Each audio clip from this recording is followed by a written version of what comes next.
Hello, welcome back once again in Principle of Electronic Communication subject. So last time we have seen numericals related to AM amplitude modulation technique. We have seen two examples of AM in which we have seen how to find out the sideband frequencies, upper sideband frequency, lower sideband frequency, how to calculate determine modulation index of AM, percentage modulation index of AM, how to draw the output frequency spectrum of AM. So we have seen two numericals in the last lecture. So once again, taking one more example related to this AM amplitude modulation technique. So the similar type of example which we have seen in the last lecture, that type of example here once again we are taking with some different value. So what is given in this example? What is given in this question? The question says that a modulating signal, the expression of modulating signal is given 20 sine 2 pi into 10 to the power 3 t is used to modulate a carrier signal. Once again, the carrier signal expression is also given. The carrier signal expression is given 40 sine into the bracket 2 pi into 10 to the power 4 t bracket close. And now we have to find out the given below modulation index, percentage modulation, sideband frequencies and their amplitude, bandwidth of AM, and draw the frequency spectrum. So this is a complete pack of the question which asked in your board examination. It may be come for 4 marks, or now you are having the question of 6 marks also. So sometime may also be appear this question in 6 marks also. So this is a very important question for related with AM, a modulating signal. So what do you mean by modulating signal? Means original signal. So original signal expression is given to you 20 sine 2 pi 10 to the power 3 t is used to modulate. ये modulate करने के लिए use हो रहा है. किसको modulate करने के लिए यूज हो रहा है? Is use to modulate a carrier signal. Carrier signal का भी एक्सप्रेशन दिया हुआ है, रिप्रेजेंटेशन दिया हुआ है. उसका एक्सप्रेशन फॉर्म में क्या फॉर्म में दिया हुआ है? Expression v sine omega T के फॉर्म में दिया हुआ है. तो यहाँ पे उसका एम्पलीट्यूड, कैरियर का एम्पलीट्यूड दिया हुआ है और फ्रीक्वेंसी यहाँ पे दी हुई. सिमिलरली मॉड्यूलेटिंग सिग्नल का एम्पलीट्यूड यहाँ पे दिया हुआ है और उसकी फ्रीक्वेंसी यहाँ पे दी हुई है. क्योंकि ये साइन वेव का एक्सप्रेशन के फॉर्म में दिया हुआ है. हम लोग ने साइन वेव का एक्सप्रेशन देख चुके हैं, v साइन ओमेगा टी. तो v साइन ओमेगा टी, तो v की जगह पे आपको उसका एम्पलीट्यूड दिख रहा है 20 वोल्ट दिया हुआ है और फ्रीक्वेंसी की जगह पे इधर पे उसकी वैल्यू दी हुई है 10 टू पावर 3 टी. तो मॉड्यूलेटिंग सिग्नल की फ्रीक्वेंसी दी हुई है 10 टू पावर 3 और यहाँ पे कैरियर सिग्नल की फ्रीक्वेंसी दी हुई है 10 टू पावर 4 और उसका एम्पलीट्यूड दिया हुआ है कितना? 40. तो ये एक्सप्रेशन को देख के आपको ये दोनों टर्म को अंडरस्टैंड करना होता है कि क्या क्या गिवंस दिया हुआ है. फिर वो गिवंस के हिसाब से आपको सारी चीज क्या करना है? कैलकुलेट करना है. तो ये चीज बहुत इंपॉर्टेंट है, हम लोग को अंडरस्टैंड करना है कि ये गिवन एक्सप्रेशन से हमको क्या मालूम पड़ रहा है. ये मॉड्यूलेटिंग सिग्नल के एक्सप्रेशन से हमको क्या मालूम पड़ रहा है, उसकी कौन कौन सी वैल्यू मालूम पड़ रही है, और ये कैरियर सिग्नल के एक्सप्रेशन से देख के हमको यहाँ पे उसकी कौन कौन सी वैल्यू मालूम पड़ रही है. ये चीज बहुत इंपॉर्टेंट है हम लोग को अंडरस्टैंड करने के लिए. तो आगे आप लोग देखेंगे, अगर आप लोग यहाँ पे देखेंगे इसके सोल्यूशन में सबसे पहले यहाँ पे दिया हुआ है given modulating signal. So modulating signal is given in the question 20 sine 2 pi into 10 to power 3 t. ठीक है, ये आपको गिवन क्वेश्चन में दिया हुआ है मॉड्यूलेटिंग सिग्नल. अब आप इसको कंपेयर करो जो ओरिजिनल फॉर्म है साइन वेव का. तो ओरिजिनल फॉर्म जो साइन वेव का फॉर्म है वो क्या होता है? V m sine omega m t. आप उसको v से भी डिनोट कर सकते हो, e से भी डिनोट कर सकते हो. मैं एम्पलीट्यूड को आपको बता चुका हूं. एम्पलीट्यूड का नोटेशन आप लोग चाहे तो कैपिटल लेटर e भी यूज कर सकते हो या कैपिटल लेटर v भी यूज कर सकते हो. तो यहाँ पे जो एग्जांपल में जो यूज किया हुआ है नोटेशन, वो क्या यूज किया हुआ है? em. तो em का मतलब क्या होता है? Amplitude of modulating signal, peak amplitude of modulating signal. Sine का साइन टर्म ही है. और ओमेगा एम, ओमेगा का आपको मालूम है एक्सपेंशन क्या होता है? 2 पाई एफ होता है. तो यहाँ पे 2 pi F M. F M क्यों? क्योंकि मॉड्यूलेटिंग सिग्नल का है. तो मॉड्यूलेटिंग सिग्नल की फ्रीक्वेंसी के लिए हम लोग ने यहाँ पे इसको डिनोट किया किससे? एफ एम से. तो अब आप जो गिवन क्वेश्चन का जो रिप्रेजेंटेशन दिया हुआ है उसको स्टैंडर्ड फॉर्म से कंपेयर करोगे, तो स्टैंडर्ड फॉर्म से कंपेयर करके आपको कौन कौन सी वैल्यू मालूम पड़ रही है. तो आपको ईएम की वैल्यू, ईएम की जगह पे आपको क्या मिल रहा है? क्वेश्चन में क्या दिया हुआ है? 20 वोल्ट. तो हम लोग ने यहाँ पे लिखे comparing equation 1 and 2 we get Em is equal to कितना वोल्ट मिला? 20 वोल्ट मिला. और यही चीज अगर एफएम की जगह पे कंपेयर करोगे तो एफएम की जगह पे कंपेयर करके तुमको क्या वैल्यू मिल रही है, 10⁻³ वैल्यू मिल रही है। यानी मॉड्यूलेटिंग सिग्नल की फ्रीक्वेंसी कितना दिया हुआ है, 1 किलोहर्ट्ज दिया हुआ है। ठीक है, तो हम लोग ने ये दोनों चीज को कंपेयर करके मॉड्यूलेटिंग सिग्नल का एम्पलीट्यूड मालूम कर लिए और मॉड्यूलेटिंग सिग्नल की फ्रीक्वेंसी मालूम कर लिए। अब इसी तरीके से जो दूसरा सिग्नल भी आपको क्वेश्चन में दिया हुआ है वो कैरियर सिग्नल का एक्सप्रेशन दिया हुआ है। कैरियर सिग्नल का एक्सप्रेशन क्या दिया हुआ है, 40 साइन 2 पाई इंटू 10⁻⁴ अब ये चीज को भी उसके स्टैंडर्ड इक्वेशन से कंपेयर करो, साइन वेव वाले फॉर्म के स्टैंडर्ड इक्वेशन से। तो स्टैंडर्ड इक्वेशन कैरियर का क्या है, EC sine 2 pi F C into T. EC मतलब कैरियर का एम्पलीट्यूड, एफ सी मतलब कैरियर सिग्नल की फ्रीक्वेंसी। तो आप जब दोनों इक्वेशन को कंपेयर करोगे प्रॉपरली तो ईसी की जगह पे आपको उसकी वैल्यू मिल रही है 40 वोल्ट और कैरियर की फ्रीक्वेंसी की जगह पे आपको उसकी वैल्यू मिल रही है 10⁻⁴ हर्ट्ज। अब 10⁻⁴ मतलब क्या होता है, 10 किलो हर्ट्ज। यहाँ पे थोड़ा गलत दिया हुआ है, ये 10 किलो हर्ट्ज होगा। 10⁻⁴ कितना होता है, आप लोग खुद कंपेयर कर लो। यहाँ पे कितना था 10⁻3, तो 10⁻3 कितना होता है 1 किलो हर्ट्ज। तो 10⁻⁴ कितना होगा 10 किलो हर्ट्ज होगा। यहाँ पे इसके सॉल्यूशन में इसने 100 किलो हर्ट्ज लिख दिया, it will be 10 kilo hertz.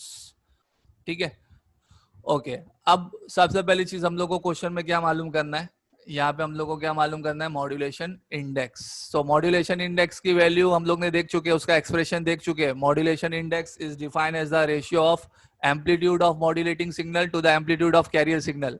तो एम्पलीट्यूड ऑफ मॉड्यूलेटिंग सिग्नल कितना है 20 वोल्ट और एम्पलीट्यूड ऑफ कैरियर सिग्नल कितना है 40 वोल्ट। तो 20 डिवाइड बाय 40, आप दोनों का रेशियो लोगे 20/40, तो 20/40 आपको क्या मिलेगा, 0 0 कैंसल, 2 1 जा 2 2 जा, यानी 1/2 हाफ। 1/2 इजिकल्स टू कितना होता है 0.5। तो मॉड्यूलेशन इंडेक्स की वैल्यू आपको मिल गई, कितना मिला 0.5, क्योंकि आपने रेशियो लिया ना मॉड्यूलेटिंग सिग्नल का एम्पलीट्यूड अपॉन कैरियर सिग्नल का एम्पलीट्यूड। तो 20/40 यू विल गेट 0.5। अब इसी में दूसरा इसमें क्या पार्ट पूछा है कैलकुलेट करने के लिए, परसेंट मॉड्यूलेशन, परसेंटेज मॉड्यूलेशन। तो परसेंटेज मॉड्यूलेशन के लिए सिंपली क्या करना पड़ता है अपने को, जो एम की वैल्यू है उसको मल्टीप्लाई कर दो किससे 100 से। तो एम की वैल्यू कितनी मिली आपको, मॉड्यूलेशन इंडेक्स की वैल्यू कितनी मिली 0.5। 0.5 को मल्टीप्लाई बाय 100 करो, तो 0.5 मल्टीप्लाई बाय 100 आपको इधर पे परसेंटेज मॉड्यूलेशन इंडेक्स की वैल्यू मिल जाएगी 50%। तो ये 50% हो गया, यानी परसेंटेज में रिप्रेजेंटेशन। मॉड्यूलेशन इंडेक्स की वैल्यू आई 0.5, लेकिन इन टर्म्स ऑफ अगर परसेंटेज रिप्रेजेंट करना है, परसेंटेज मॉड्यूलेशन कितना है, तो multiply by 100, multiply by 100, 0.5 multiply by 100 50, यानी 50%। तो परसेंटेज मॉड्यूलेशन कितना है आपका 50%। अब इसी के साथ थर्ड क्वेश्चन में क्या कैलकुलेट करने के लिए बोल रहा है, थर्ड पार्ट में क्या बोल रहा है, साइड बैंड फ्रीक्वेंसीज। अब साइड बैंड फ्रीक्वेंसीज का मतलब क्या होता है, अब एएम में कितनी साइड बैंड्स होती है, how many number of side bands are there in AM? How many number of side bands are there in AM? 2। Very good, 2 होती है। 2 कौन कौन सी होती है, USB, upper LSB. side band and lower side band। Very good very good, upper side band and lower side band. तो अब हम लोग को ये दोनों साइड बैंड्स की फ्रीक्वेंसीज को कैलकुलेट करना है, upper side band and lower side band की फ्रीक्वेंसीज। तो उसका एक्सप्रेशन हम लोग ने देख चुके हैं अपने प्रीवियस लेक्चर में भी। अपर साइड बैंड की फ्रीक्वेंसी और लोअर साइड बैंड फ्रीक्वेंसी का एक्सप्रेशन क्या है। तो अगर हम लोग लोअर साइड बैंड फ्रीक्वेंसी की बात करेंगे तो लोअर साइड बैंड की फ्रीक्वेंसी क्या होती है, carrier frequency minus modulating frequency, carrier frequency minus modulating frequency. तो यहाँ पे कैरियर की फ्रीक्वेंसी इसने एग्जांपल में 100 को ही पकड़ के चल रहा है, क्योंकि यहाँ पे उसने मिस्टेक कर चुका था 100 के, but I have told you ये 100 के नहीं है, ये कितना के है 10 के। जब 10⁻³ 1 के होता है तो 10⁻⁴ कितना के होगा, ऑब्वियसली 10 किलोवाट्स होगा। यहाँ पे मिस्टेक से इधर पे 100 के पकड़ के उसने सॉल्व किया हुआ है, but I have corrected you the mistake, it is 10 के। सो ये 10 के माइनस 1 के, तो 10 के माइनस 1 के कितना हो जाएगा, 10 के माइनस 1 के 9 के। Yes very good, 9 kilowatt, 9 kilowatts. Okay, 10 के माइनस 1 के 9 किलोवाट्स। तो लोअर साइड बैंड की फ्रीक्वेंसी आपको 9 किलोवाट्स मिल जाएगी। अब इसी तरीके से अपर साइड बैंड की फ्रीक्वेंसी क्या होती है, उसका फॉर्मूला क्या हम लोग ने देख चुके थे, अपर साइड बैंड की frequency FC plus FM। Very good. तो अब कैरियर सिग्नल की फ्रीक्वेंसी कितना है 10 किलोहर्ट्ज, मॉड्यूलेटिंग सिग्नल की फ्रीक्वेंसी कितना है 1 किलोहर्ट्ज। तो 10 किलोहर्ट्ज प्लस 1 किलोहर्ट्ज कितना हो जाएगा 11। Very good, 11 kilo hertz. तो हम लोग को दोनों 11 side kilohertz. 11 10 plus 1 11 kilo hertz. Okay, सो लोअर साइड बैंड की फ्रीक्वेंसी मिल गई 9 किलो हर्ट्ज, अपर साइड बैंड की फ्रीक्वेंसी मिल गई 11 किलो हर्ट्ज। ठीक है, तो ये फॉर्मूले को यूज करके हम लोग ने दोनों साइड बैंड की फ्रीक्वेंसीज को मालूम कर लिए। अब मेन चीज यहाँ पे यह आता है कि अपर साइड बैंड और लोअर साइड बैंड का एम्पलीट्यूड। देखो यहाँ पे अब उसने डायरेक्टली ना वैल्यू कैलकुलेट कर लिया है, लेकिन मैं चाहता हूँ कि आपको वो एक्सप्रेशन दिखा के वो वैल्यू कैलकुलेट करो। अपर साइड बैंड और लोअर साइड बैंड का एम्पलीट्यूड उसका कैसा मालूम पड़ेगा, हम लोग ने लास्ट लेक्चर में देखे थे एक्सप्रेशन। अपर side band lower side band का एम्पलीट्यूड, देखो इधर पे दिख रहा है आपको, अपर side band lower side band का एम्पलीट्यूड का एक्सप्रेशन दिख रहा है आपको। ये एम्पलीट्यूड है ना लोअर साइड बैंड और अपर साइड बैंड का। तो अपर साइड बैंड का एम्पलीट्यूड लोअर साइड बैंड का एम्पलीट्यूड सेम ही है, तो एक का भी आप निकाल लिए मतलब दोनों का एम्पलीट्यूड सेम ही होता है। तो अब यहाँ पे एक्सप्रेशन क्या नजर आ रहा है आपको, एम्पलीट्यूड का एक्सप्रेशन क्या नजर आ रहा है। एम्पलीट्यूड के एक्सप्रेशन में आपके पास क्या है, एम है, एम यानी मॉड्यूलेशन इंडेक्स, मल्टीप्लाई बाय क्या है, ईसी, ईसी मतलब कैरियर का एम्पलीट्यूड। तो मॉड्यूलेशन इंडेक्स की वैल्यू को मल्टीप्लाई करो कैरियर के एम्पलीट्यूड से और डिवाइड बाय क्या करना है आपको, 2 करना है। ठीक है, तो ये एक्सप्रेशन है किसका, अपर side band lower side band के एम्पलीट्यूड का। तो ये आपको एक्सप्रेशन यूज करके उसका एम्पलीट्यूड फाइंड आउट करना है, क्योंकि क्वेश्चन में पूछा है साइड बैंड का एम्पलीट्यूड भी मालूम करना है। तो साइड बैंड का एम्पलीट्यूड मालूम करने के लिए आपको उसका साइड बैंड एम्पलीट्यूड का एक्सप्रेशन मालूम होना चाहिए। तो ये साइड बैंड का एम्पलीट्यूड का एक्सप्रेशन है। अब इसमें वैल्यू पुट करो, एम की वैल्यू अपने को कितनी मिली अपने आंसर में 0.5। कैरियर का एम्पलीट्यूड कितना दिया हुआ है अपने पास 40। कैरियर का एम्पलीट्यूड अपने पास कितना दिया हुआ है, कैरियर का एम्पलीट्यूड अपने पास क्वेश्चन में दिया हुआ है 40 वोल्ट, दिख रहा है आपको इधर पे। ईसी, ईसी कितना दिया हुआ है, ईसी इजी कितना दिया हुआ है 40। एम की वैल्यू कितनी मिली अपने पास 0.5। तो 0.5 मल्टीप्लाई बाय 40 करोगे कितना आएगा आपका, 0.5 मल्टीप्लाई बाय 40 आपको 20 मिलेगा। ठीक है, 20 को डिवाइड बाय 2 कर दो, 20 को डिवाइड बाय 2 कर दो, तो आपके पास आ गया मॉड्यूलेशन अपना अपर side band lower side band का एम्पलीट्यूड। तो पहले तो 0.5 को मल्टीप्लाई बाय 40 किए, तो 0.5 मल्टीप्लाई बाय 40 आपका कितना हुआ, 20 हुआ। ओके, अब 20 को डिवाइड बाय 2, क्योंकि फॉर्मूले में नीचे यहाँ पे दिया हुआ है, अपॉन में क्या करना है अपने को, इधर पे डिवाइड बाय 2 करना है। तो 20 डिवाइड बाय 2 आपको मिल गया एम्पलीट्यूड कितना मिला, 10 वोल्ट। तो 10 upper side band lower 10 side band volt. का amplitude, yes very good, 10 volt.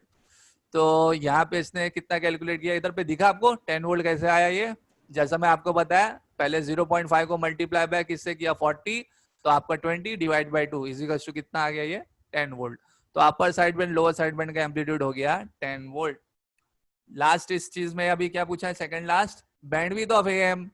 Bandwidth of AM का आपको फॉर्मूला पता है, एएम में बैंडविड्थ क्या क्या फॉर्मूला है, बैंडविड्थ ऑफ एएम हम लोग ने देख चुके अपने एक्सप्रेशन में भी, इधर पे बैंडविड्थ ऑफ एएम में क्या फॉर्मूला रहता है, कैलकुलेट किए थे हम लोग ने, दिखा bandwidth of AM upper to side F band, M very good 2 FM, upper side band की frequency minus lower side band की फ्रीक्वेंसी। अगर हम लोग दोनों का इधर पे सब्ट्रैक्शन करते हैं, क्योंकि देखो बैंडविड्थ का नॉर्मल फॉर्मूला क्या है, बैंडविड्थ का नॉर्मल फॉर्मूला यही ना, higher frequency minus lower frequency. तो एएम में हायर फ्रीक्वेंसी क्या है, अपर साइड बैंड की फ्रीक्वेंसी, लोअर फ्रीक्वेंसी क्या है, लोअर साइड बैंड की फ्रीक्वेंसी। दोनों का सब्ट्रैक्शन करेंगे तो हम लोग को बैंडविड्थ ऑफ एएम का एक्सप्रेशन मिल जाएगा। और बैंडविड्थ ऑफ एएम का एक्सप्रेशन क्या मिला हम लोग को, 2 FM मिला है। तो सेम चीज हम लोग को यहाँ पे वही करना है 2 FM। तो हम लोग ने क्या किया, 2 मल्टीप्लाई बाय मॉड्यूलेटिंग सिग्नल की फ्रीक्वेंसी से मल्टीप्लाई किया, 2 मल्टीप्लाई बाय मॉड्यूलेटिंग सिग्नल की फ्रीक्वेंसी। मॉड्यूलेटिंग सिग्नल की फ्रीक्वेंसी कितना दिया हुआ है क्वेश्चन में, 1 किलोहर्ट्ज। मॉड्यूलेटिंग सिग्नल की फ्रीक्वेंसी यहाँ पे कितना दिया हुआ है हम लोग को, इधर पे दिख रहा है ना 1 किलोहर्ट्ज। तो 2 multiply by 1 kilohertz, so 2 multiply by 1 kilohertz आपका कितना आ जाएगा, 2 kilohertz. So bandwidth of am कितना आ गया आपका, 2 किलोहर्ट्ज। ठीक है, 2 मल्टीप्लाई बाय 1 करके 2 किलोहर्ट्ज आ गया। तो अब ये चार चीज कैलकुलेट हो गई आपकी, ये सब चारों चीज क्या हो गई, कैलकुलेट हो गई। लास्ट में क्या पूछा इसने, देखो यही चीज मेन पूछता है, क्या पूछता है, ड्रॉ द फ्रीक्वेंसी स्पेक्ट्रम। यानी आप जो जो चीज आपने वैल्यू को कैलकुलेट किए, ये सारी की सारी चीज आपको अभी कहाँ पे रिप्रेजेंट करने का, ये सब चीज को उसके फ्रीक्वेंसी स्पेक्ट्रम में। और फ्रीक्वेंसी स्पेक्ट्रम हम लोग ने ये देखे, इसी को क्या बोलते हैं, फ्रीक्वेंसी डोमेन एएम डायग्राम को क्या बोलते हैं, फ्रीक्वेंसी स्पेक्ट्रम। तो क्या क्या रहेगा फ्रीक्वेंसी स्पेक्ट्रम में, हॉरिजॉन्टल एक्सिस में फ्रीक्वेंसी, वर्टिकल एक्सिस में एम्पलीट्यूड, बीच का पार्ट जो आपका रहेगा, मिडिल पार्ट जो बड़ा लेंथ का है वो क्या है आपका, कैरियर। अब यहाँ पे कैरियर आपने ईसी डिनोट किया, अब कैरियर की वैल्यू कितनी रहेगी, जितना क्वेश्चन में दिया हुआ है, कैरियर की वैल्यू कितनी दी हुई है 40 वोल्ट। तो आप लोग इधर पे ईसी इजिकल्स टू कितना लिखेंगे, 40 वोल्ट। नीचे कैरियर की फ्रीक्वेंसी एफसी, कैरियर की फ्रीक्वेंसी कितना है अपने पास, यहाँ पे क्वेश्चन में कितना दिया हुआ है 10 किलोहर्ट्ज, तो हम लोग यहाँ पे इजिकल्स टू में कितना लिखेंगे 10 किलोहर्ट्ज। अब आगे एक लाइन सेगमेंट ड्रॉ करेंगे जो क्या डिनोट करेगा अपर साइड बैंड। अपर साइड बैंड का एक्सप्रेशन लिखेंगे एम इसी बाई टू इजिकल्स टू कितना आपने को मिला इधर पे अपर साइड बैंड का एम्पलीट्यूड 10 वोल्ट, तो यहाँ पे हम लोग इजिकल्स टू कितना लिखेंगे 10 वोल्ट। और नीचे f c plus f m upper side band की फ्रीक्वेंसी है, तो अपर साइड बैंड की फ्रीक्वेंसी हम लोग को कितनी मिली है, अपर साइड बैंड की फ्रीक्वेंसी हम लोग ने कैलकुलेट की है। अपर साइड बैंड की फ्रीक्वेंसी हम लोग को इधर पे मिली है 10 के प्लस 1 के कितना मिला 11 किलोहर्ट्ज, तो नीचे हम लोग वहां पे कितना लिखेंगे 11 किलोहर्ट्ज। यहाँ पे सॉल्व किया हुआ नहीं इसलिए मैं दिखा नहीं पा रहा हूँ, मैं आपको वो डायग्राम में समझा रहा हूँ कि क्या क्या वैल्यू आप लोग पुट करेंगे। तो यहाँ पे आप लोग नीचे f c plus f m में कितना लिखेंगे 11 किलोहर्ट्ज, उसका एम्पलीट्यूड कितना लिखेंगे 10 volt. Similarly lower side band के पीछे आएंगे, lower side band same amplitude का लाइन बनाएंगे आप लोग। अब इसका एम्पलीट्यूड भी कितना है अपने पास 10 वोल्ट ही है, दोनों का एम्पलीट्यूड यस सेम है 10 वोल्ट है। और नीचे फ्रीक्वेंसी कितने हैं 11 नहीं माइनस किए ना अपन ने, माइनस किया 11 तो इसकी अपर साइड बैंड की, लोअर साइड बैंड की frequency 9 kilohertz. Yes very good 9 kilohertz. अब सेम कैसा हुआ? एम्पलीट्यूड सेम हुआ, फ्रीक्वेंसी सेम नहीं होती है, फ्रीक्वेंसी तो अच्छा। कम ज्यादा है ना, ये तो फ्रीक्वेंसी आगे है ना 11 के, ये पीछे है, ये कितना है 9 के, बाकी amplitude 10 volt. Vertical axis amplitude है ना, हॉरिजॉन्टल एक्सिस फ्रीक्वेंसी है, तो फ्रीक्वेंसी आगे पीछे है, एम्पलीट्यूड का लेवल तो सेम है ना, जितना एम्पलीट्यूड अपर साइड बैंड का है उतना एम्पलीट्यूड किसका है लोअर साइड बैंड का, सेम 10 वोल्ट यहाँ पे 10 वोल्ट यहाँ पे। फ्रीक्वेंसी जो है वो इधर पे कैरियर से आगे आई है, कैरियर की फ्रीक्वेंसी कितनी थी 1 के सॉरी 10 के। अब यहाँ पे मॉड्यूल अपना अपर साइड बैंड की फ्रीक्वेंसी क्या आई, दोनों का एडिशन करके 10 के प्लस 1 के कितना आया 11 के। पीछे क्या हो रहा है माइनस होता है, 10 के माइनस 1 के कितना आएगा 9 के। तो लोअर साइड बैंड की फ्रीक्वेंसी 9 के, अपर साइड बैंड की फ्रीक्वेंसी 11 के, कैरियर की फ्रीक्वेंसी 10 के। और बीच में ऐसा एक लाइन ड्रॉ करके हम लोग क्या बताएंगे बैंडविड्थ, ये दोनों के बीच में ऐसा लाइन मार के इधर पे क्या बताएंगे बैंडविड्थ। तो बैंडविड्थ कितनी मिली अपने को, दोनों का डिफरेंस 9 के से 11 के बीच में कितना मिला डिफरेंस,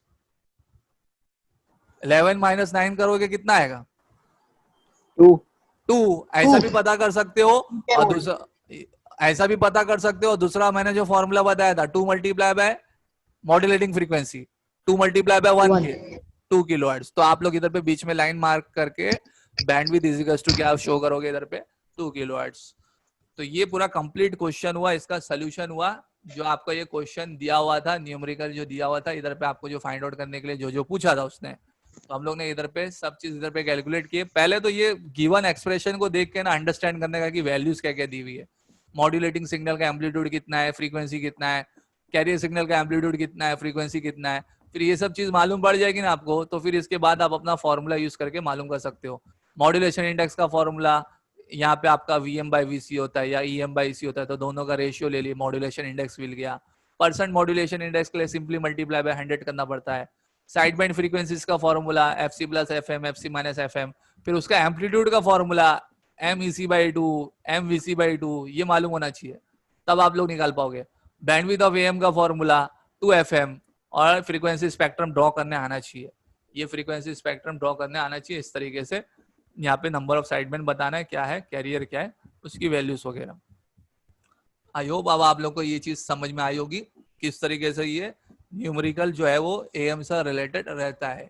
AM से रिलेटेड का ये न्यूमेरिकल हम लोग ने लास्ट लेक्चर में भी सॉल्व किए थे, सेम टाइप का एग्जाम्पल आज ही भी हम लोग ने एक एग्जाम्पल यहाँ पे अपना क्लियर किया।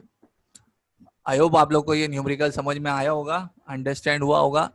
फिर भी आप लोगों को कुछ क्यूरीज रहेगी, प्रॉब्लम रहेगा, डाउट रहेगा, तो आप लोग मुझे जरूर कमेंट करना, पूछना, मैं आपको उसको वापस से उसको एक्सप्लेन कर दूंगा, दोबारा से उसको एक्सप्लेन कर दूंगा। आप लोग कोशिश करो, ट्राई करो कि ऐसे एग्जांपल्स को आप लोग दोबारा प्रैक्टिस करो अपने घर पे, utilize your time, try to solve this numerical by yourself as much as possible.